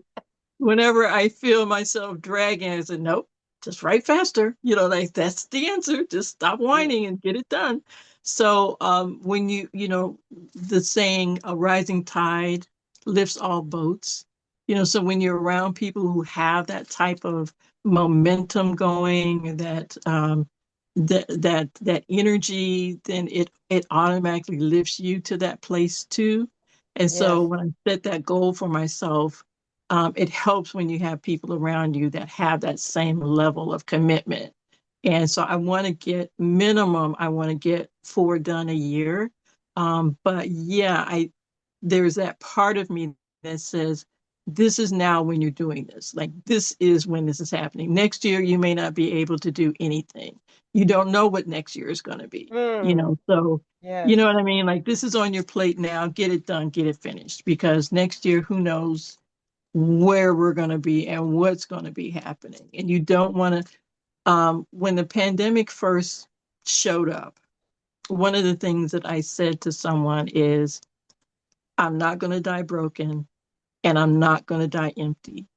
Whatever I said to myself I wanted to get done, I'm going to keep that promise to myself from my childhood. So I looked at Yes. me as a little girl and said, I'm going to keep my promise to you. So that's the get 4 of them done a year. And so that's how that happens for me. Yeah.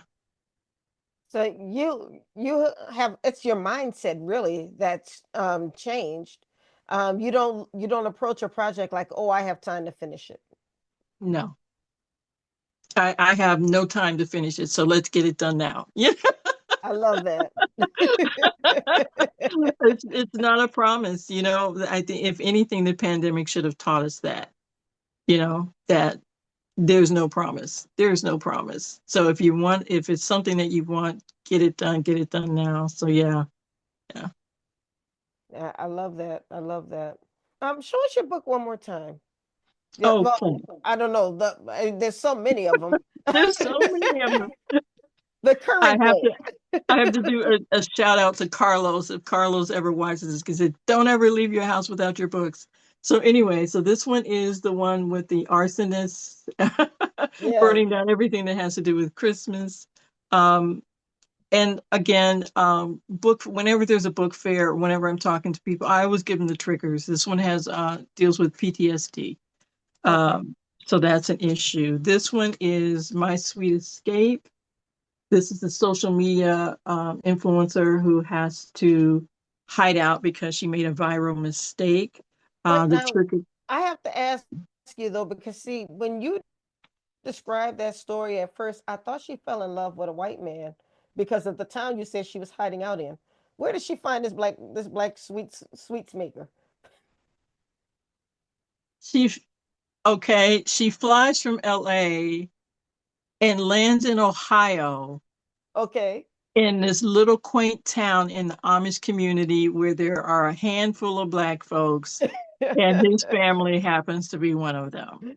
Okay, And I so love that. their history, yeah. And so all he knows is this little town, and he's the 4th generation of this Black family. That's there's history behind them. But her cyberbullying is in this, and also mental health is that. This one is Lost History Between Us. This is the history teacher who inherits a cabin that's been broken into that was on the Underground Railroad, and they're stealing our Black history. Chronic illness is mentioned in this one. And this one is Love, Lies, and Local News. This is a love triangle. It's kind of spicy. So I was like, oh no, it's kind of spicy. And in that, we deal with suicide. Is mentioned. You don't see it happen, but there's suicide mentioned in that. So So, I like to let so people know. do all of your books have a different trigger that you deal with? It doesn't start out that way. I think that as I'm developing the characters and I want to give them, here's my perspective on how because I'm a plotter, but there's room for things to change. And if I'm sitting with a story and according to my little outline, it's done, but I don't see them become whole in some respect, where I don't see them overcome something. I don't see their growth. I don't see a moment that sparks them alive in some way. then it's not finished, even if all the action is completed, and so I needed to give, in this case, this young woman, I needed to give her, like, her mother is bipolar. And so that's why there's a lot of her dealing with her being accepted, feeling rejected, not being good enough. So it's like, where did all of that come from? So I had to put something in her backstory to explain why she deals with all of these insecurities. Mm-hmm. And in that case, it was because of her mother's mental illness. And so that's where these things come from. And so that's where the trigger warnings come in, because I read someone's book, very famous person, and I read their book, and the young woman's boyfriend proposes to her, and she, like, doesn't want to get married. And I read the entire story. I'm like, nowhere in here did you show me why. Right, right. Like, I why is said that she? I said that to an author one time. I was editing a book, and the story was fun, but in the story, I didn't know that the girlfriend was unlikable until the narration told me that I wasn't supposed to like her. But I didn't see Mm, any action that she had. I didn't see anything that she said that would make her as unlikable as the narration was telling me that she should be. And I was like, and I told the author, I said, she didn't do anything. Why do we not like right. her? Right. And it's that you're not liking her should have come out of you automatically based on her behavior, right? Or Right, something in her right. She was backstory. just trying to convince us. She's trying to She's a convince us bad why her person. boyfriend wants to break up with her, why he's not happy with her. But I didn't see anything that she did that would make him feel that way. So, Right. and so what you're saying is such a good point that I our narration can't tell people how No. to feel. We can't make people feel a certain way about characters. We have Right. we have to be able to um reveal that within the characters' actions, within their words, within the subtext. That's what helps us to come up with how we should feel about a person. And then Right. often, and I think we were saying this earlier in the show, often what we expect people to feel for a character, sometimes that's not what the people feel about them. Right. Yeah, and it's in my story that has Love Lies in Local News, it has a love triangle. One person who reviewed the book said, let's just say the first half, all I did was yell at her and say, make up your mind, but but that's what a love triangle is. You know what I Right, mean? It's right. like, to help you, who is she going to pick? So, how she interpreted, and my best buddy hated that part of the story. Like, she's so confused. I said, well, she's conflicted. Yeah, but she's confused. I said, yeah, well, she's like, that's the whole triangle bit. So it doesn't land with everyone. And that's why I like to let them know, if I'm, like I said, in a book fair, whenever I'm talking to someone, I said, this is what's going on in this story. And I think when you were talking with your previous guest about, like, what are the advantages of going to conventions and book fairs and things like that, it's like you get to have this conversation and tell them. You want to set the expectation because you want to store out all of your work. You want to put it in the right hands. You don't want to just, like, buy my book. You want the person, Right, right. you want it to be a match. Like, it's almost like you're matchmaking, your book to the person. Like, do you, how, Absolutely. you know what I mean? Like, it's a little spicy. This has no spice. This one has PTSD mention. Are you okay with that? So you're trying to make a book, date, so to speak. So Right. I yeah, love that. but A book date. you want to make sure you have a good match. And I think that, like you were saying, it has to come out of the reader's own emotions, because Yes. they're now invested in the story, because they're feeling that, man, I don't like her, versus, like you said, the narrators saying she's not a likable person. No one likes her. Like, yeah, but I don't see why. So yeah, the Right. triggers and all that come out of that whole, she's walking through these experiences and she's behaving this way, but I have to give people a reason to understand why she's that way. Um, and that way, Absolutely. it's not a flat, character situation. Absolutely. Well, Barbara, this has been so fun talking with you. I really appreciate you coming on the show, and I really appreciate all the jewels that you dropped this entire half hour. I mean, I'm sure that a lot of people learned a lot just by listening to you speak. So, thank you very Thank you. much for sharing with us tonight. You're very welcome. Thank you for having me. All right, you have a wonderful evening. You too. Thank you. Thank you. Bye-bye. Bye-bye. All right, that was Miss Barbara Howard. So now we are going to move on to our final guest, and she is a member of the She Publishing family, and She Publishing is a huge friend to the show.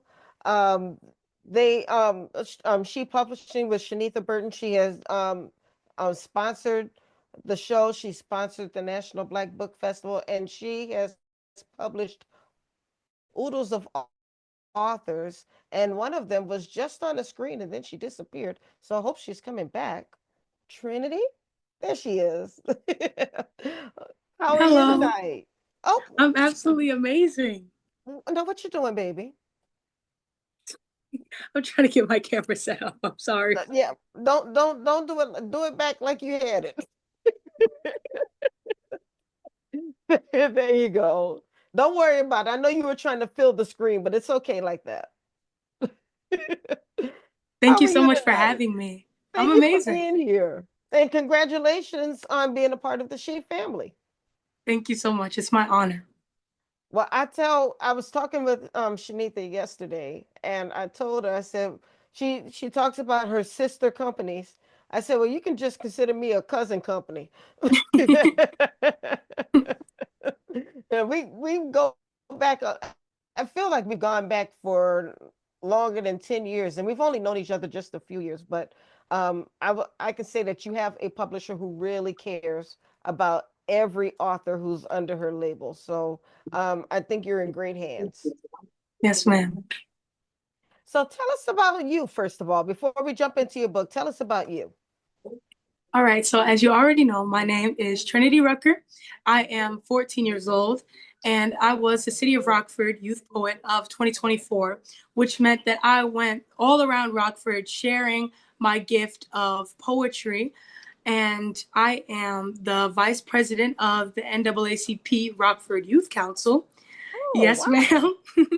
And I actually just got back from the National AXO Awards in North Carolina. So that was an amazing experience. I am also part of the Sounds of Good News Yes Club with Dr. Carl and Diana Cole. And what we do is we also go all around our community, Illinois, a state as a whole, just sharing whatever the children's gifts are, singing, dancing, poetry. And for that organization, I am also the leader of fine arts. I am going into my 9th grade year at Auburn High School, where I will be participating in the CAPA program, which is the Creative and Performing Arts Academy. I will be doing theater, choir, dance, and studio arts. You have accomplished more in your short 14 years of life than some of us old folks have accomplished in 50 years. How do you find all the time? That is amazing. Thank you. Congratulations on all you've accomplished. Now, there are a lot of 14-year-olds who are at home. They're wondering, hey, this is my first year of high school. I just want to be cool. I want to get the latest fashions. I want to do this. I want to do that. You have you have dedicated yourself to the arts with acting, with writing, poetry, and so many other things. Why did you choose this path for yourself?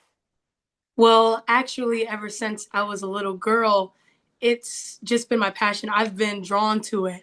I tell people all the time that when I hear music specifically, because I actually aspire to be a singer, when I hear music, it just fills my soul and I'm just completely in awe. And I've always known that it's something that I want to do, especially being in the entertainment industry. Yes.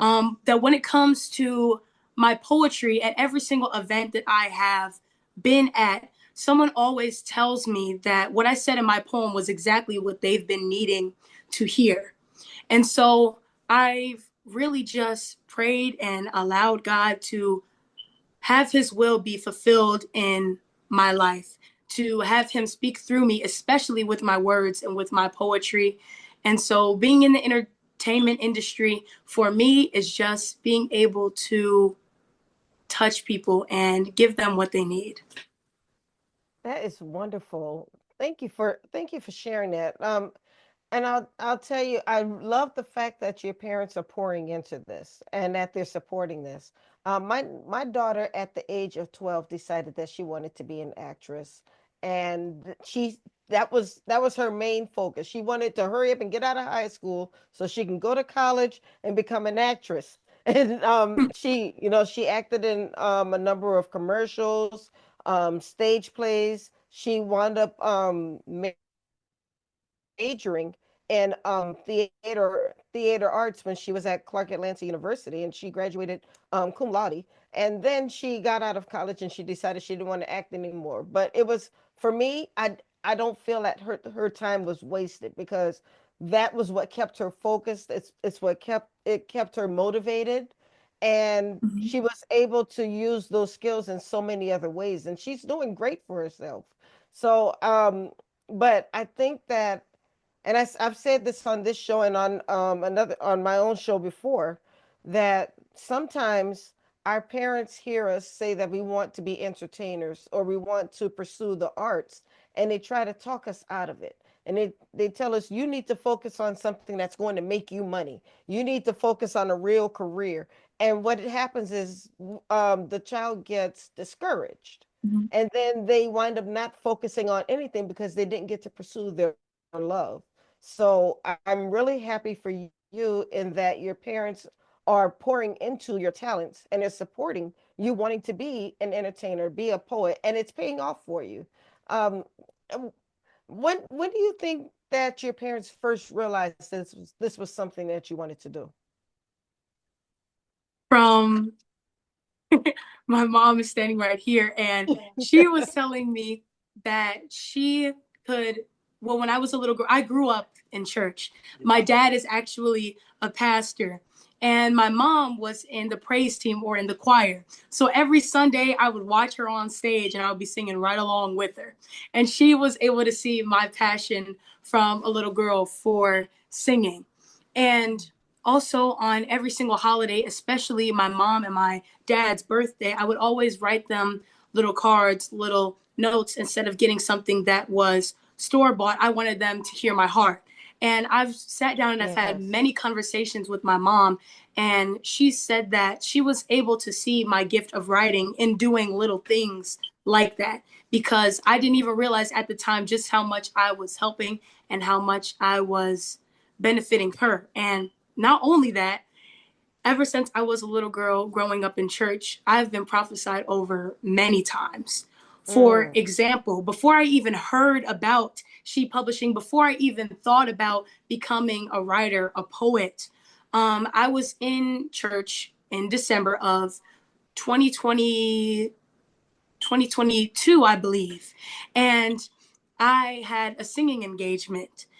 Right after that, immediately after I was done singing, the pastor called me back up to the stage and she laid hands on me and she was saying that I was going to write a book that the whole nation was Oh, waiting come for. on. The Yes. entire nation was waiting for. And for me, I was 12 years old. I had just turned 12 years old. Writing was never something that I pictured myself doing as a career or even wanting to publish a book. So even then, God's plan for me was just so, it was more that I could dream, think of, or imagine. But for my parents, it was a big confirmation for them because they already saw it themselves. Well, your publisher is all in the comments, just cheering you on. Okay, and she entered the waiting room, and I'm not sure why. Shanita, if you're trying to join the conversation, can you let me know in the Facebook chat? Because I'm not going to let you in if you weren't if you didn't expect to do that. So let me know what you're trying to do here. But but I will tell you, Trinity, that your faith is all over this interview, and I can tell that you are very real about what you're saying, and I can see you being a great example to other people your age. Do you find yourself kind of where people are kind of drawn to you? Yes, ma'am. And I have I went through a lot of things at an early age, and I'm a firm believer that God allows you to go through certain things so you can help those dealing with the same stuff. And Yeah. so, as you said, yes, kids my age and even older are drawn to me. And it just blows my mind how it's about how I benefit them and how I help them with the specific issues that I've dealt with myself. And so I will be forever grateful to God for allowing me to go through those trials and tribulations so I'm able to help others. And that's really what I wanted to do with my book. And that's what inspired all of my poetry is my own personal experiences. For example, um, self-esteem was something that I struggled with for a long time. And so Yes. in my book, I made sure to include poems that specifically would lift up kids and people who are my age, knowing that they are fearfully and wonderfully made, that God has a plan for all of us. And so, yes, I do often find people drawn to me. Well, do you have a copy of the book with you? Yes, I do. I want to see. Right here. My Sunrise. Oh, beautiful. It's 20 of my original poems. Okay, wonderful. Congratulations. Thank you. I love it. I love it. And I also hear that you are an accomplished singer. Yes, ma'am. Look at your publisher. On here? Hi. You gotta be kidding me. You guys can hear me? Yes.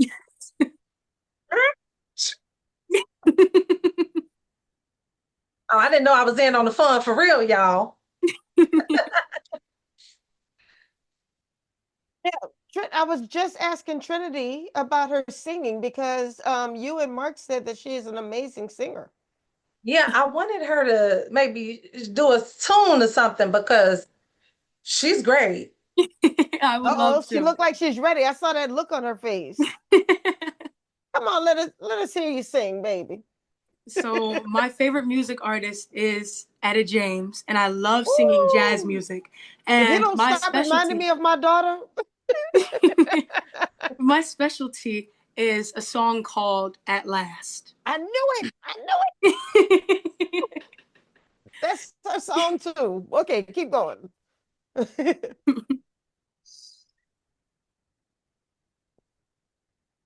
At last,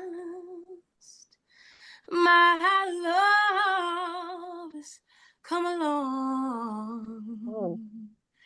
My lonely days are over, and life is like a song. Oh, yeah, at last. So that's a little bit of Come on, what Trinity. Yes. thank you. That's a little bit of what I have. And of course, as I said, watching my mom in the praise team and in the choir at church, that's when I first discovered my passion for singing. But when I was actually able to step into it and do what I love is when I joined the Yes Club with Dr. Carl Cole. And he takes whatever talents you have, mine being poetry and singing, and pushes you to your max. And he makes sure that you excel because he sees the God-given gift in every single individual, and he does his best and he tries his hardest to allow it to flow out. And so being with the S Club, I've been able to perform in Springfield, Illinois for the state fair. This will be my second year in a row. We also have quarterly concerts at the Nordloff Center, where I am the lead singer. And being in the S Club has also given me great exposure, and that's what caused people to call on me throughout the community. For example, this Thursday, I have an event. It's called A Good Kind of Trouble. I will be singing the national anthem. And so I'm just so grateful for all of the opportunities that I've been given. It's amazing. Well, and don't y'all get it twisted. The national anthem is not an easy song to sing. I don't even know why that's our national anthem, because all of those high notes and those long notes, that is not, you have to get somebody who really knows how to sing that song. So that is amazing. Now tell me a little bit more about this club. I'm sorry, did you say the S Club or the Yes Club? The Yes Club. It stands for Young Eagle Success Club. And so, as I said, Dr. Carl Cole, who is the founder of the club, he sees the gift in every individual and does his best to draw it out. So he is ensuring that young Eagles or kids my age, it goes all the way up to seniors in high school. He makes sure that young Eagles succeed in what they love to do. And eagles fly high. You very seldom see an eagle swooping low.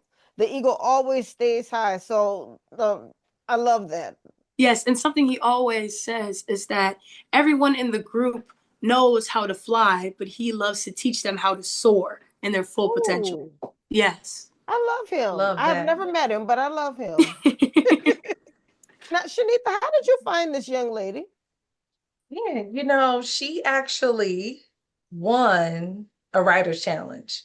So we do a writer's challenge every year, and she was our first, I can't call her elementary entrepreneur because she's not in elementary school anymore, but she is a young entrepreneur. And so she entered the writing contest and she won. And what's the poem that you won on? What was the name of that? Unity in the Community. Yes, Unity in the Community. And when we read that poem, that was it. She was the winner. And then we met for the first time at the Be the Miracle gala. And yeah, that's how we met. And I think Royce Dixon Sr., he's another one of our authors. Yes. That family, I believe maybe his wife or Royce told them about the contest. She entered, and here we are. She is such an eloquent, just young lady. And her mother and her parents just pour into her, and you can tell. And she will be speaking at our gala on September 20th. She don't know it yet, but I think she knows now. Right? She knows now. Thank you so much. I've been looking forward to it. Me and my mom have been talking about it every single day. Oh, that's wonderful. You are just a big old ball of fire, Trinity. And she came on the show slaying. You see her? Come on now. Got the makeup and the earrings and the hair. Look, that's how the She family roll. You know what I'm saying? No, I can see, because Shanita, you talk about you on your own accident and you dressed up looking like Miss America. Look, we just had a show. Me, Mark, we was on there, one of our new authors, but then we knew we wanted to come and hop on Black Authors Matter TV so we can support Trinity. Wonderful, wonderful. I told you, Trinity, you have a really good tribe behind you. The She family. I'm the She cousin, but yes. the She family really supports each other, and so I'm really happy to see folks see them just jump on to support you and to cheer you on. And then I'm also happy just to see how you are using your talents for great things, and that you're using them to effect change in the people around you, because it is so easy to get sucked into negativity or to try to hide your light because you're afraid to shine. And then there are some people who are going to make you try to dim your light because it makes them feel more comfortable. So the fact that you are standing up heads and shoulders and you're being a leader amongst your peers, that says a lot about you. And I just encourage you to continue doing that. Thank you so much. I definitely will, because I'm a firm believer that even if we don't want God's will to prevail, it will.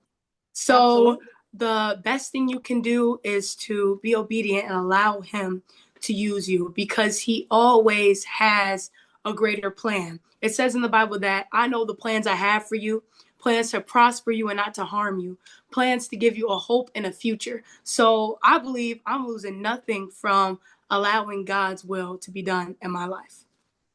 Come on. Wow. Now I'm guessing this is your mom, Darlene Titsworth. Yes, she's on. Okay. Well, she said that we should see your Character Matter show on the YouTube, the Yes Club YouTube page. So tell us about that. So the Yes Club YouTube page is called Sounds of Good News. And so for every major holiday, we release a music video with original compositions by Dr. Carl Cole, and I am the lead singer. But the Character Matter show is a show that highlights community leaders with extraordinary character. And it specifically targets the youth to encourage them to be their best selves. So far, I have interviewed the city of Rockford's mayor, Tom McNamara, the Illinois state representative, Maurice West, and our county chairman, Joe Shirelli, our Rockford Park District leaders. So a lot of established and esteemed people, just with the purpose of allowing our community to hear their point of view on why character matters so much. Yes. That is amazing. Shanita, did you know she did all that? She has a whole list. I have a whole gambit of things that this young lady does. Seriously. Wow. I'm kind of glad that we saved you for last. I mean, you're making the rest of us feel like we haven't done enough in life. I know, right? On my bucket list, like, okay, what am I gonna do next? So Trinity is just inspiring us. Thank you. Absolutely. Absolutely. So what do you want to do next? I mean, you've already done so much and you've accomplished so much. What do you want to do next? That is actually a very, very, very good question. I know that for sure I want to continue being in the entertainment industry, using my poetry, using my singing, but I am so excited for high school and to be in the CAPA program, to be able to build on top of my gifts and to meet other people who are doing the same things. Like I said, I just came back on Sunday from North Carolina for the NAACP National Act So Awards, which is for young people all over the nation competing in different things like mathematics. I love math. It's my favorite subject.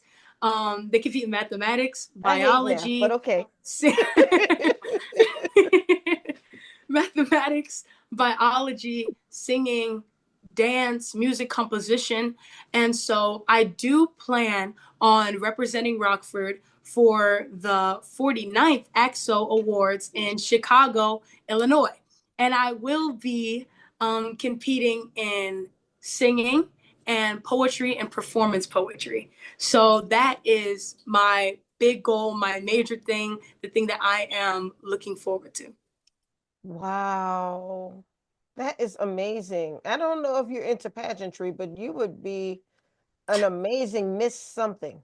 Thank you. I actually was a model when I was younger. I think from when I was from 6 to 9 years old.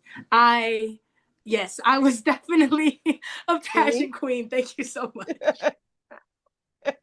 Now, where do you want to go to college? I actually am not sure about that yet. There's still so much that I'm figuring out, but there are so many people who support me, especially in scholarship programs. Rock Valley College has been the college that is that has just been there for me and providing me with opportunity after opportunity. For example, I just got accepted into the Upward Bound program for Rock Valley, which is for high school students, just making sure that they excel in their grades, excel academically, and just become the best person that they're able to be, stepping into their full potential. So I'd say Rock Valley is definitely on the radar. However, I have also been looking into some HBCUs, and I do plan in the summer of my sophomore and my freshman year, I will be traveling to different HBCUs to go on the tours to learn more about them and hopefully decide which one I would like to attend. Yeah, that's how my daughter got interested in Clark Atlanta University, because her high school did an HBCU tour. I think it was during spring break. They visited quite a few, probably about 5 or 6 different HBCUs for the entire week. And she got to Clark Atlanta, and she really fell in love with the place. And that's where, well, she applied to about 6 different schools. I think she was accepted to probably those 6 schools. But she did not want to settle on anybody until she heard from Clark Atlanta. So when she heard from Clark Atlanta, she said, that's where I'm going. So I would say the world right now is your oyster. I do have to ask you a question that Tony would need to place in the chat, because I need to know it as well. She wants to know when you sleep.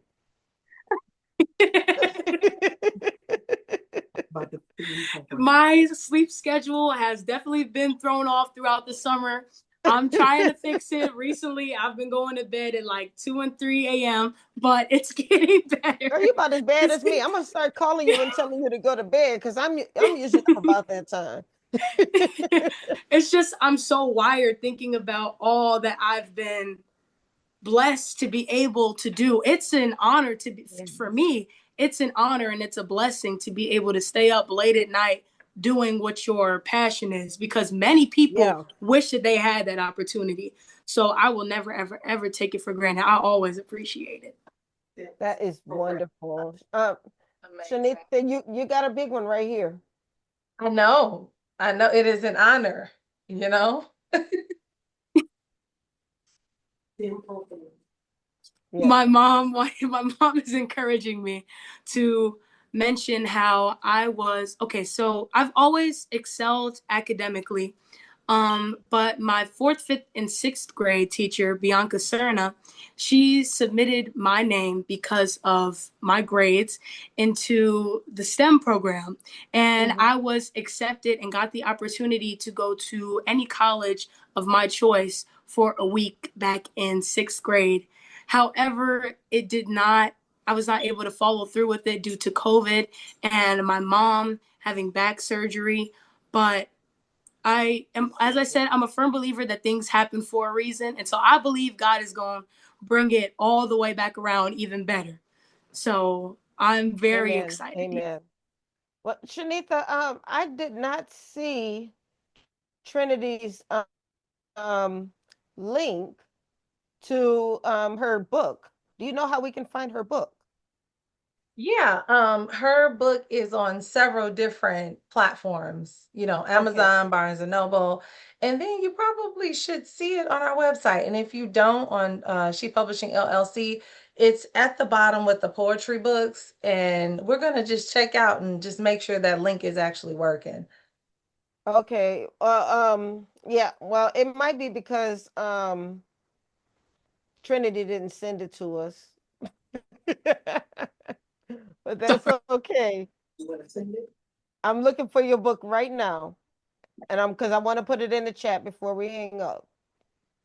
Yeah, but yeah, the several, it's definitely on Barnes and Noble, it's definitely on Amazon, and it will be in our poetry category. But just in case the link isn't working, I'll have someone from our team, just in case anybody wants to enjoy the She experience. Yes, yes. So somebody please place Trinity's link in the chat, because I'm quite sure that there are a lot of people who are watching this show right now who would love to support this amazing young lady. And unfortunately, it is now 10 o'clock, 10 o'clock Eastern time. I know it's a little earlier where you all are. But once again, Trinity, congratulations on all that you've accomplished. God bless you. Oh, wait, somebody I just just said, I just put yes. it in the chat for Amazon. Okay, I am putting this in the Facebook chat so everybody can get it. There it is. It is now in the chat. Please make sure you support this amazing young lady. I want you to continue doing everything that you're doing because I truly believe everything that you touch is blessed, and you are going to be an inspiration to another young lady who's coming up.